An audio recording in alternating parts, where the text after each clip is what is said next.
बच्चों, आज का इम्पॉर्टेंट टॉपिक है Newton first law of motion का। तो बच्चों, Newton first law of motion classes में आप बच्चों ने पढ़ा होगा, टीचर साहिबान ने पढ़ाया होगा, लेकिन आज मैं कोशिश करता हूँ कि थोड़ा हट के पढ़ाऊँ, धीरे धीरे पढ़ाऊँ, हट के पढ़ाऊँ, और कोशिश करता हूँ कि मुकम्मल डिटेल के साथ, ताकि आप बच्चे के जहनों में जो कन्फ्यूजन है Newton first law of motion की रिलेटेड वो दूर हो जाए। तो इंशाल्लाह आज का जो लेक्चर है ये आप बच्चों के लिए बहुत फ़ायदेमंद है। आप Newton first law of motion का एक्चुअल मतलब क्या है आप डिटेल से उसको समझेंगे। तो चलिए टॉपिक को स्टार्ट करते हैं कि Newton first law of motion असल में है क्या चीज़। तो बच्चों, Newton first law of motion, तो बच्चों इससे पहले वाले जितनी भी लेक्चर थे उसमें हमने प्रॉपर्टीज ऑफ फोर्सेस को डिस्कस किया था, प्रॉपर्टीज ऑफ फोर्सेस को।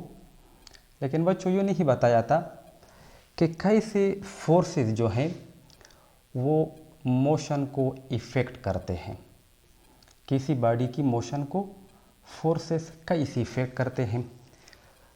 तो इस इफ़ेक्ट को आज हम Newton first law of motion में पढ़ेंगे। तो बच्चों, अगर मैं कहूँ कि कोई बॉडी है, उस बॉडी पर बच्चों नेट फोर्स 0 के बराबर है, तो आप लोग क्या कहेंगे? तो नेट फोर्स इक्वल टू 0, तो बच्चों दो सिचुएशन हो सकते हैं। पहला सिचुएशन ये है कि अगर हम कहें कि सपोज कोई बॉडी है, वो बॉडी रेस्ट में है। अब अगर इस बॉडी पर बच्चों नेट फोर्स 0 के बराबर हो तो वो बॉडी रिमेन एट रेस्ट होगी। अगर बॉडी रेस्ट हालत में है और नेट फोर्स इस बॉडी पर 0 के बराबर है, तो आप लोग फौरन समझ जाएंगे, आप लोगों का कंसेप्ट इस एग्जाम्पल के बारे में क्लियर है कि भाई बॉडी जो है वो रेस्ट में होगी। अब बच्चों, अगर हम कहें कि कोई बॉडी है वो मोशन में है, अब अगर ऐसी बॉडी पर नेट फोर्स 0 के बराबर हो तो क्या होगा? तो बच्चों इसको एक्सप्लेन करने के लिए हम 3 एग्जाम्पल लेते हैं। पहले वाला एग्जाम्पल बच्चों हम लेते हैं कि हम टेबल टॉप लेते हैं, टेबल की सरफेस। अब टेबल की सरफेस पर यहाँ पर हमने पुक को रखा। बच्चों पुक क्या होता है? ये रबड़ की या चमड़ी की बनी हुई टकली होती है, यानी गेंद, ठीक है ना। तो इस पुक को बच्चों अगर मैं हॉरिजॉन्टल डायरेक्शन में पुश करूं, यानी फोर्स इस पर अप्लाई करूं, तो आप देखेंगे कि ये पुक थोड़ा आगे जाके फिर रेस्ट में आ जाएगी। अब बच्चों ये रेस्ट में क्यों आ गई? वजह क्या है? मैंने पुश अप्लाई किया, या नेट पुश हम अप्लाई करते हैं या नेट पुल हम अप्लाई करते हैं, फॉर एग्जांपल इस पुक पर, टेबल टॉप पर, तो आफ्टर सम टाइम ये पुक जो है ये रेस्ट हालत में आ जाएगा। अब बच्चों ये तो नेचुरली बात है, कॉमन सेंस की बात है कि हम पढ़ते हैं कि कोई भी बॉडी हो वो नेचुरली अगर हम फोर्स को रिमूव करें तो वो naturally after some time rest में आ जाती है। अब अगर इस पुक को मैं चाहूँ कि ये कंटिन्यूसली मोशन करे, तो मैंने कंटिन्यूसली या थारोली इस पुक को पुश देना होगा या फोर्स अप्लाई करना होगा, तब ये पुक जो है ये कंटिन्यूसली अपनी मोशन को जारी रखेगी, ठीक है ना। हमारी कॉमन सेंस जो है, हम तो कॉमन सेंस में ये कहते हैं कि किसी बॉडी की मोशन को सस्टेन रखने के लिए फोर्स का थारोली अप्लाई होना ये ज़रूरी है। अब हम इस लेक्चर में पढ़ेंगे कि ये गलत बात है। किसी बॉडी की मोशन को थारोली या उसको सस्टेन रखने के लिए थारोली फोर्स का अप्लाई होना ये ज़रूरी नहीं है। तो बच्चों फर्स्ट एग्जांपल, पुक हॉरिजॉन्टल डायरेक्शन में हम इस पर पुश अप्लाई करते हैं, या नेट पुश समझो या नेट पुल समझो। आफ्टर सम टाइम ये पुक जो है इसकी स्पीड स्लो डाउन हो जाएगी और ये रेस्ट हालत में आ जाएगा, स्टॉप हो जाएगा, ठीक है ना। अगर इस पुक को मोशन को हम कंटिन्यूसली जारी रखना चाहे तो हमने कंटिन्यूसली इस पर फोर्स अप्लाई करना होगा, ठीक है ना। अब यहाँ तक मैंने इस पुक के बारे में जो कहा ये बातें जहन में याद रखो। अब बच्चों हम सेकंड एग्जाम्पल लेते हैं। सेकंड एग्जाम्पल में हम स्मूथ सरफेस को बच्चों लेते हैं, स्मूथ सरफेस। अब स्मूथ सरफेस हम लेते हैं फॉर एग्जांपल आइस की, बर्फ़ की स्मूथ सरफेस है, ठीक है ना। ये मैं ड्रा करता हूँ, सपोज ये स्मूथ सरफेस है आइस की। अब बच्चों अब इस स्मूथ सरफेस ऑफ आइस पर मैंने पुक को रखा। अब अगर इस पुक को मैं क्वाइट पुश दे दूँ, थोड़ा सा पुश दे दूँ, हल्का सा पुश दे दूँ, तो ये भी पहले एग्जाम्पल की निस्बत ज़्यादा डिस्टेंस कवर करके फिर इसके बाद इसकी स्पीड स्लो डाउन और लास्ट में यही पुक भी रुक जाएगी। पहले केस में रुका, सेकंड केस में भी ये रुक जाएगी, लेकिन इस एग्जाम्पल में पुक ने जो डिस्टेंस कवर की थी इससे ज़्यादा डिस्टेंस ये कवर करके बाद में रुक जाएगा। अब बच्चों हम थर्ड एग्जाम्पल लेते हैं। वो थर्ड एग्जाम्पल है कि अगर हम एयर हॉकी पुक को ले लें, एयर हॉकी पुक। अब बच्चों सबसे पहले एयर हॉकी पुक क्या होता है?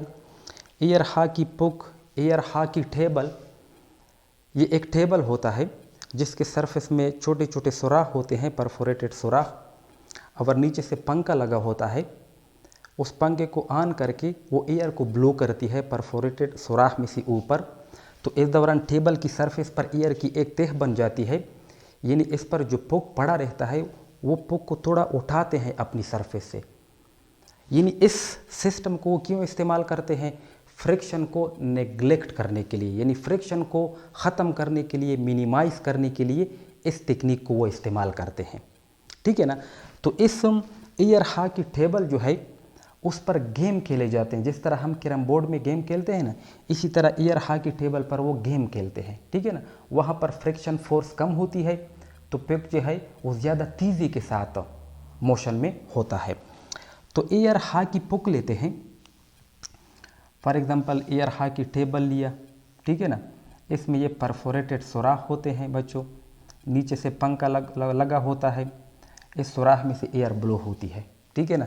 यहाँ पर एयर की तह बन जाती है, उस पर अगर हम पुक को रखते हैं तो पुक को थोड़ा ऊपर उछालते हैं, यानी मीन्स फ्रिक्शन फोर्स ख़त्म हो जाता है, मिनिमाइज़ करते हैं। अब बच्चों अगर यहाँ पर हम पुक को रखें और इस पुक को हम क्वाइट या स्लाइडली डिस्प्लेस करें, उस पर पुश अप्लाई करें, ठीक है ना, तो यहाँ पर पुक जो है इन दोनों की निस्बत लार्ज डिस्टेंस कवर करेगा। फर्स्ट एग्जाम्पल, सेकेंड एग्जाम्पल और थर्ड एग्जाम्पल।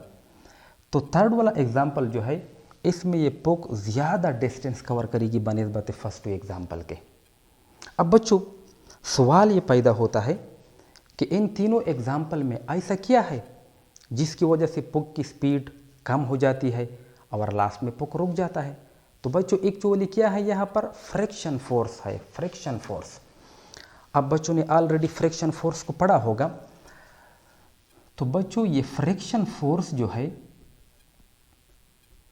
ये एक्चुअली क्या करता है? पुक की स्पीड को स्लो डाउन करता है, जिसकी वजह से पुक को आफ्टर सम टाइम रुक जाता है। अब ये फ्रिक्शन फोर्स बच्चों क्या है? ये इंटरैक्टिव फोर्स है बिटवीन टू बॉडीज। अब पुक की जो निचली वाली लोअर साइड है, निचले वाला हिस्सा है, और वो सरफेस जिस पर ये पुक स्लाइडिंग करे उसकी जो सरफेस है, यहाँ पर फ्रिक्शन फोर्स होता है।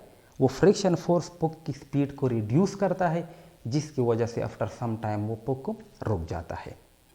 अब बच्चों इन तीनों केसेस में यहाँ पर फर्स्ट एग्जाम्पल में ये कम डिस्टेंस कवर करता है, रुक जाता है, ये इससे ज़्यादा, और लास्ट वाला जो है इन दोनों से ज़्यादा। अब वजह क्या है? वजह ये है बच्चों कि यहाँ पर हम चेक करते हैं magnitude of the friction force. तो फर्स्ट वाले एग्जाम्पल में magnitude of the friction force ज़्यादा है, सेकेंड वाले एग्जाम्पल में स्मूथ सरफेस है, magnitude of the friction force first की निस्बत कम है। अगर हम एयर हॉकी टेबल को देखें तो यहाँ पर बच्चों लीस्ट फ्रिक्शन फोर्स है इन दोनों की निस्बत। तो यहाँ पर ये ज़्यादा डिस्टेंस कवर करेगा, ठीक है ना, ज़्यादा दूर तक जाएगा। और फर्स्ट दो एग्जाम्पल में जो कि फ्रिक्शन फोर्स का मैग्नीट्यूड ज़्यादा है, तो यहाँ पर फ्रिक्शन फोर्स डायरेक्टली इन्वॉल्व होता है, उसकी मोशन को रिड्यूस करता है, ठीक है ना, क्योंकि उसका मैग्नीट्यूड ज़्यादा है। तो इन दोनों केसेस में पुक इस वजह से जल्दी रेस्ट हालात में आ जाता है, जबकि यहाँ पर फ्रिक्शन फोर्स जो है यहाँ पर सबसे कम है इन दोनों एग्जाम्पल की निस्बत। तो यहाँ पर पुक जो है स्टिल फर्दर जाएगा, ठीक है ना। अब बच्चों ये जो हमने एग्जाम्पल किए, इन तीनों एग्जाम्पल से हमने क्या हासिल किया, मतलब क्या था इसका। बच्चों इन तीनों एग्जाम्पल में हमने ये सीखने की कोशिश की कि अगर किसी बॉडी पर नेट फोर्स 0 के बराबर हो, अगर वो बॉडी रेस्ट हालत में है तो वो रेस्ट में रहेगी, अगर वो बॉडी कांस्टेंट वेलोसिटी के साथ मोशन में है तो वो इसी मोशन को बरकरार रखेगी। अब आप लोग कहेंगे कि भाई यहाँ पर तो हमने ऐसा कोई आपसे नहीं सुना कि यहाँ पर आप कह रहे हैं कि नेट फोर्स 0 के बराबर हो।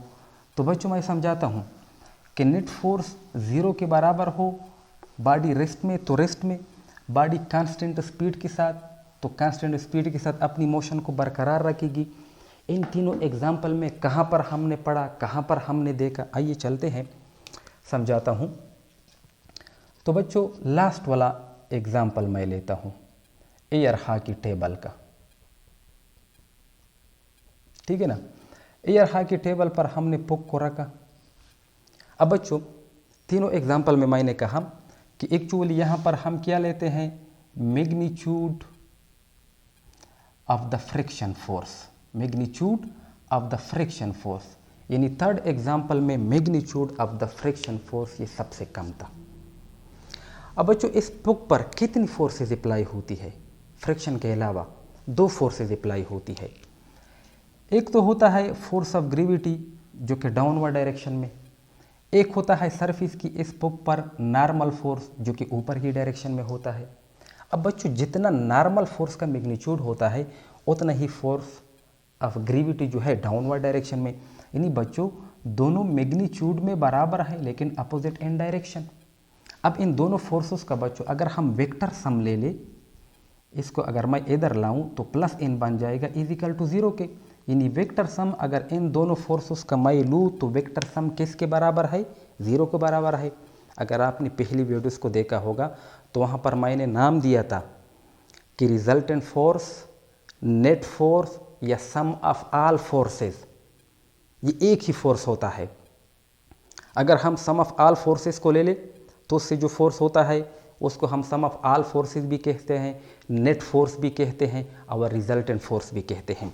तो यहाँ पर जब हमने दोनों फोर्सेस को वेक्टरली ऐड किया तो इससे जो नेट फोर्स हासिल हुआ वो नेट फोर्स बच्चों किसके बराबर आ गया, वो 0 के बराबर आ गया। लेकिन यहाँ पर फ्रिक्शन फोर्स तो है, अगर इसी फ्रिक्शन फोर्स को हम मुकम्मल तौर पर एलिमिनेट करें, ख़त्म करें, यानी हम ये कहें कि पुक और एयर हॉकी टेबल दोनों के बीच में यहाँ पर फ्रिक्शन फोर्स बिल्कुल है ही नहीं, तो इस दौरान बच्चों कितने फोर्सेस यहाँ पर होंगी, सिर्फ ये 2 फोर्सेस। अब ये दोनों फोर्सेस तो मैग्नीट्यूड में बराबर, ठीक है ना। अगर हम इसका वेक्टर सम लेंगे तो नेट फोर्स या सम ऑफ ऑल फोर्सेस क्या हो जाएगा, वो 0 के बराबर हो जाएगा। इसके बाद बच्चों अगर इस पुक को मैं एक मर्तबा मोशन में लाऊं, इसके बाद बेशक मुझे इस पुक को फिर किसी फोर्स को देने की ज़रूरत नहीं पड़ेगी, यानी ये पुक हमेशा के लिए अपनी स्पीड को बरकरार रखेगा।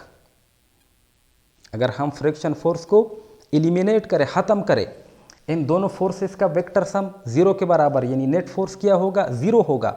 इसके बाद अगर इसी पुक को मैं एक मर्तबा मोशन में लाऊं तो इसके बाद ये पुक अपनी मोशन को सस्टेन रखेगा। तो इन तीनों एग्जाम्पल में मुख्तलिफ और भी एक्सपेरिमेंट है ये तीनों एग्जाम्पल हमें क्या बयान करते हैं? यही बयान करते हैं। क्या सीखा हमने? यही सीखा कि अगर कोई बॉडी रेस्ट में हो और उस बॉडी पर नेट फोर्स वो 0 के बराबर हो, या अगर कोई बॉडी मोशन में हो और उस पर नेट फोर्स 0 के बराबर हो, तो ये बॉडी हमेशा के लिए रेस्ट में रहेगी और ये बॉडी हमेशा के लिए उसी कांस्टेंट स्पीड के साथ मोशन में रहेगी। इन तीनों एग्जाम्पल में हमने ये सीखा। अगर फर्स्ट एग्जाम्पल की हम बात करें, वहाँ पर फ्रिक्शन फोर्स का मैग्नीट्यूड ज़्यादा था।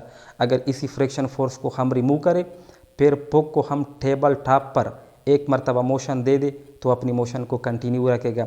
अगर हम सेकेंड एग्जाम्पल को देते स्मूथ टेबल या स्मूथ सरफेस आइस वाला, अगर हम फ्रिक्शन फोर्स को रिमूव करें बच्चों, तो इसके बाद ये अपनी मोशन को कंटिन्यू रखेगा।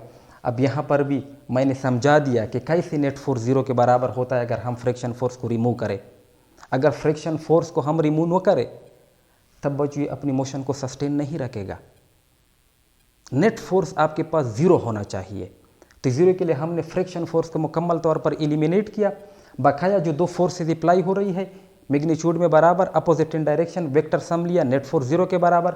इसके बाद पुक को एक मरतबा मोशन में लाओ, तब ये पुक अपनी मोशन को सस्टेन रखेगा। और इसी को कहते हैं Newton first law of motion. तो Newton first law of motion बच्चों क्या कहती है? वो कहती है the body acted on by no net force will move with constant velocity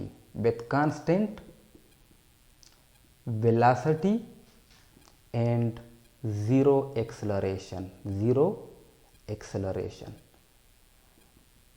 ऐसी बॉडी या अगर कोई बॉडी जिस पर नेट फोर्स 0 के बराबर हो, नो नेट फोर्स हो, तब इसके बाद वो बॉडी कांस्टेंट वेलोसिटी के साथ और 0 एक्सेलरेशन के साथ मूव करेगी। बच्चों जब वेलोसिटी कांस्टेंट होती है तब तो एक्सेलरेशन का मैग्नीट्यूड 0 होता है। वेलोसिटी को तो हम डिफाइन करते हैं एक्सेलरेशन को चेंज इन वेलोसिटी। जब वेलोसिटी में चेंज आता है तब एक्सेलरेशन पैदा होती है। ठीक है ना। अब फर्दर एग्जांपल लेते हैं मज़ीद समझने के लिए, ताकि हम न्यूटन फर्स्ट लॉ को बेसिक से समझ सके कि न्यूटन फर्स्ट लॉ क्या है। हमारी डेली किताब में जो एग्जांपल है वो तो रेस्ट वाला, या हम किसी फुटबॉल को किक देते हैं तो आफ्टर सम टाइम ये फुटबॉल रुक जाता है। ये 2 एग्जांपल हैं। हम और भी एग्जांपल लेंगे। अब बच्चों सवाल ये पैदा होता है कि चलो नेट फोर्स तो 0 के बराबर, वो बात तो ठीक है, फिर क्या वजह है कि बॉडी अपनी मोशन को बरकरार रखती है? वजह क्या है? जब नेट फोर्स 0 के बराबर, इसके बाद बॉडी अपनी मोशन को कंटिन्यू रखती है। अगर रेस्ट में हो तो रेस्ट में, अगर कांस्टेंट वेलोसिटी के साथ तो कांस्टेंट वेलोसिटी के साथ। क्यों? वजह क्या है? तो बच्चों ये एक प्रॉपर्टी है बॉडी की। वो प्रॉपर्टी क्या है? इनर्शिया। अब इनर्शिया क्या है? इनर्शिया को हम डिफाइन करते हैं दोनों केसेस के लिए, रेस्ट के लिए भी और मोशन के लिए भी। तो बच्चे एक्चुअली इस इनर्शिया की वजह से, जब नेट फोर्स 0 के बराबर हो ऑन द बॉडी, इस इनर्शिया की वजह से अगर बॉडी रेस्ट में हो तो वो रेस्ट में रहेगी, अगर बॉडी मोशन में हो तो अपनी मोशन को कंटिन्यू रखेगी। एग्जाम्पल क्या है? एग्जाम्पल फर्स्ट लेते हैं बच्चों। फॉर एग्जाम्पल आपके पास केचप की एक बोतल है। हम चाहते हैं कि केचप उस बोतल से निकल जाए। ठीक है ना। अब ये एग्जाम्पल मैं दे रहा हूँ मोशन वाला।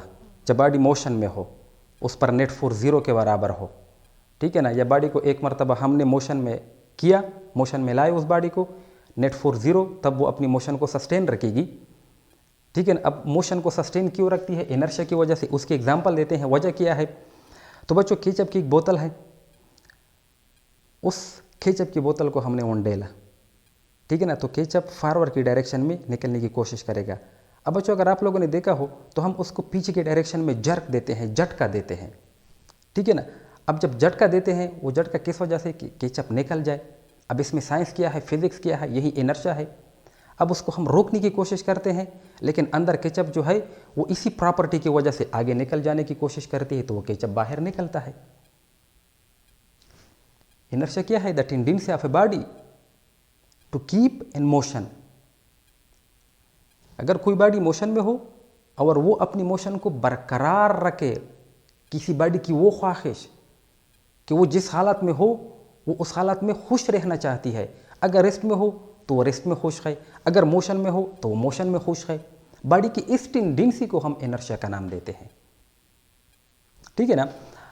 अब सेकेंड एग्जाम्पल इसी मोशन वाला, इसका डायग्राम मैं ड्रा कर सकता हूँ, खींचा वाला मुश्किल था। तो बच्चों एक टेबल है, टेबल पर हमने टेबल क्लॉथ को बिछाया है, टेबल क्लॉथ को बिछाया है। इस तरह घरों में हम बिछाते हैं टेबल क्लॉथ को, ठीक है ना। अब उस पर मुख्तलिफ ऑब्जेक्ट्स पड़े हैं, या खाइन वाली जो एक्सपेरिमेंट है कि बोतल होती है, ठीक है ना, उस पर हम शीट रखते हैं, शीट के ऊपर हम खाइन को रखते हैं, फिर शीट पर हम फोर्स अप्लाई करते हैं, ठीक है ना, तो वो शीट बाहर निकल जाता है, खाइन नीचे गिर जाती है। ये भी इनर्शिया की वजह से है।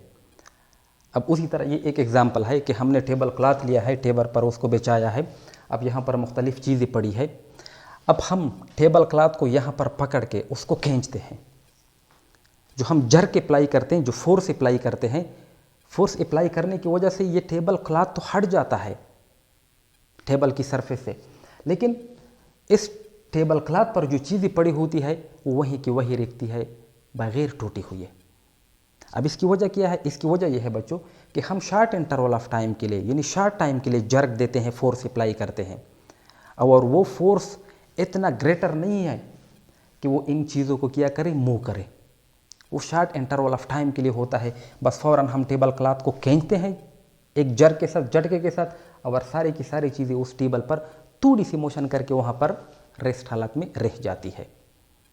अब इसी तरह खाइन भी इस तरह है, हम गिलास लेते हैं, ठीक है ना, गिलास के ऊपर शीट रखते हैं, फिर उस पर खाइन रखते हैं, तो शीट को हम धक्का देते हैं, पुश देते हैं, फोर्स अप्लाई करते हैं, ठीक है ना। जो हम फोर्स अप्लाई करते हैं वो शॉर्ट इंटरवल ऑफ टाइम के लिए होता है, वो इतना फोर्स नहीं है कि वो काइन को मूव करे, तो इस वजह से शीट निकल जाता है और काइन जो है वो नीचे गिलास में आ जाती है, ठीक है ना।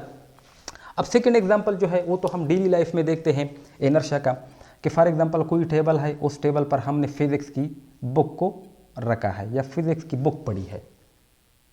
अब बच्चों यहाँ पर दो फोर्सेज अप्लाई हो रही है, एक तो ग्रेविटेशनल फोर्स है डाउनवर्ड डायरेक्शन में, टेबल की रिएक्शन फोर्स या नॉर्मल फोर्स ऊपर की डायरेक्शन में, यानी अगर इस टेबल को हम ज़मीन के सरफेस से थोड़ा ऊपर भी उठाएं तब भी ग्रेविटी फोर्स तो एग्जर्ट होगा। ये दोनों फोर्सेज मैग्नीट्यूड में बराबर हैं, अपोजिट इन डायरेक्शन है, ठीक है ना। तो यहाँ पर नेट फोर्स बच्चों क्या है, वो जीरो के बराबर है। अब बच्चों जब नेट फोर्स जीरो के बराबर है, जब ये बुक टेबल पर पड़ी है रेस्ट हालत में, तो ये हमेशा के लिए रेस्ट हालत में रहेगी। और ये क्या है, इनर्शिया की वजह से। The tendency of a body at rest to remain at rest, इसको हम क्या कहते हैं, इनर्शिया कहते हैं। किसी बॉडी की वो ख्वाहिश, वो रेस्ट में है और वो रेस्ट में रहना चाहता है, तो इसको हम इनर्शिया कहते हैं, ठीक है ना। इस वजह से हम न्यूटन फर्स्ट लॉ को लॉ ऑफ इनर्शिया भी कहते हैं। तो ये सेकंड एग्जांपल था रेस्ट वाली बॉडी की तरफ। अब इसके बाद बच्चों अगर हम इसी पुक को ले ले, जिस तरह पहले वाले एग्जांपल में बताया, पुक एयर हॉल की टेबल पर ये पुक पड़ा है, ठीक है ना। अब बच्चों अगर हम कहें कि फ्रिक्शन फोर्स निग्लिजिबल है और इस पुक पर हम फोर्स को अप्लाई करें F1, तो ये F1 फोर्स क्या करेगा, इस पुक को मूव करेगा। अब इसकी स्पीड और डायरेक्शन या दोनों ये डिपेंड करता है फोर्स की डायरेक्शन पर, फोर्स के मैग्नीट्यूड पर, ठीक है ना। अब बच्चों यहाँ पर नेट फोर्स जीरो के बराबर नहीं है, यहाँ पर नेट फोर्स जो है वो F1 है। अगर हम फ्रिक्शन फोर्स को नेग्लेक्ट करें, चलो फ्रिक्शन फोर्स नहीं है, ठीक है ना, नॉर्मल फोर्स ऊपर की जानिब, ग्रेविटी डाउनवर्ड डायरेक्शन में, चलो ये दोनों भी बराबर हैं, इन दोनों का नेट फोर्स रिजल्टेंट फोर्स ये जीरो है। लेकिन बच्चों अब यहाँ पर तीन फोर्सेज अप्लाई हो रही है, नॉर्मल फोर्स, ग्रेविटेशनल फोर्स और ये अप्लाइड फोर्स F1। ये दोनों तो एक दूसरे की इफेक्ट को कैंसिल करते हैं, पर इसका इफेक्ट कोई कैंसिल ही नहीं करता। तो अब नेट फोर्स बच्चे जीरो के बराबर नहीं है, बल्कि नेट फोर्स क्या है, वो यही F1 है, जिसकी वजह से ये पुक फिर स्लाइड करेगा। हाँ, अगर मैं ऐसा कहूँ कि एक फोर्स इस डायरेक्शन में अप्लाई करूँ F2, तब ये दोनों एक दूसरे की इफेक्ट को कैंसिल करते हैं, F1 और F2 एक दूसरे की इफेक्ट को कैंसिल करते हैं। अगर हम कहें कि F1 और F2 मैग्नीट्यूड में बराबर हैं, या हम कहें कि F1 और F2 एक दूसरे के नेगेटिव वेक्टर हैं, तो हम लिख सकते हैं कि summation F is equal to F1 plus F2 will be equal to 0 के, यानी sum of all forces acting on the puck will be equal to 0, यानी नेट फोर्स 0 के बराबर, तब ये पुक जो है ये स्टेशनरी रहेगा। अब ये दोनों फोर्सेस एक दूसरे की क्या है, नेगेटिव है, यानी अपोजिट इन डायरेक्शन है। अगर हम यहाँ पर पुट करें F1 प्लस F2 की जगह मैं माइनस F1 पुट करूँ, तो बच्चों क्या आ जाएगा, F1 minus F1 is equal to 0 के। तब नेट फोर्स या रिजल्टेंट फोर्स या सम ऑफ ऑल फोर्सेस ये क्या है, 0 है। इसके बाद पुक जो है वो रेस्ट में रहेगा। अब बच्चों हमने ये भी पढ़ा है कि जब किसी बॉडी पर नो नेट फोर्स एक्ट कर रही हो या सेवरल फोर्सेस अप्लाई हो रही हो, लेकिन उन सेवरल फोर्सेस का अगर हम वेक्टर सम ले ले वो 0 के बराबर हो, तो बच्चों हम क्या कहते हैं, आप लोगों ने पढ़ा होगा कि हम कहते हैं कि वो बॉडी फिर क्या होगी, इक्विलिब्रियम में होगी। ठीक है ना। अगर किसी बॉडी पर नेट फोर्स 0 के बराबर हो तो वो बॉडी क्या होती है, इक्विलिब्रियम में होती है। अब इक्विलिब्रियम हम दो तरह का पढ़ते हैं, एक स्टैटिक इक्विलिब्रियम, एक डायनामिक इक्विलिब्रियम। ठीक है ना। तो नेट फोर्स अगर किसी बॉडी पर 0 के बराबर हो तो वो बॉडी बच्चों क्या होगी, इक्विलिब्रियम में होगी। इसका अलग सा टॉपिक है, वो हम फिर डिटेल से पढ़ाएंगे। तो net force is equal to 0 तब बॉडी इक्विलिब्रियम, ये कंडीशन तब बच्चों सेटिस्फाइड होगा अगर नेट फोर्स के कंपोनेंट भी 0 के बराबर हो। यानी अगर हम कहें कि फॉर एग्जांपल इफ नेट के दो कंपोनेंट हैं, हॉरिजॉन्टल Fx और वर्टिकल, जितनी भी फोर्सेस हैं उसका हमने नेट फोर्स लिया है, तो नेट फोर्स के जो कंपोनेंट है हॉरिजॉन्टल और वर्टिकल बच्चों अगर ये भी 0 के बराबर हो, तब हम कहते हैं कि बॉडी क्या है, वो इक्विलिब्रियम में है। तब बॉडी क्या होगी, इक्विलिब्रियम। यानी ये कंडीशन तभी एप्लीकेबल है if net is equal to 0, body equilibrium में, यानी नेट फोर्स के जो कंपोनेंट है उसका सम भी 0 के बराबर होगा, तब बॉडी इक्विलिब्रियम में होती है। तो बच्चों ये था complete detail Newton first law of motion का, कि ये ज़रूरी नहीं कि किसी बॉडी की मोशन को सस्टेन रखने के लिए हमेशा हमें फोर्स देना पड़ेगा, ये बात गलत है। एक मर्तबा आपने बॉडी को मोशन में लाया, इसके बाद अगर नेट फोर्स 0 के बराबर हो तब भी वो बॉडी अपनी मोशन को बरकरार रखेगी, और ये है Newton first law of motion. तो आई होप अब बच्चों को समझ में आ गया होगा। तो अगर वीडियो अच्छी लगे तो प्लीज़ लाइक कीजिए, कुछ पूछना हो तो कमेंट सेक्शन में आप पूछ सकते हैं। तो इंशाल्लाह मिलेंगे नेक्स्ट वीडियो के साथ, तब तक के लिए अल्लाह हाफिज़।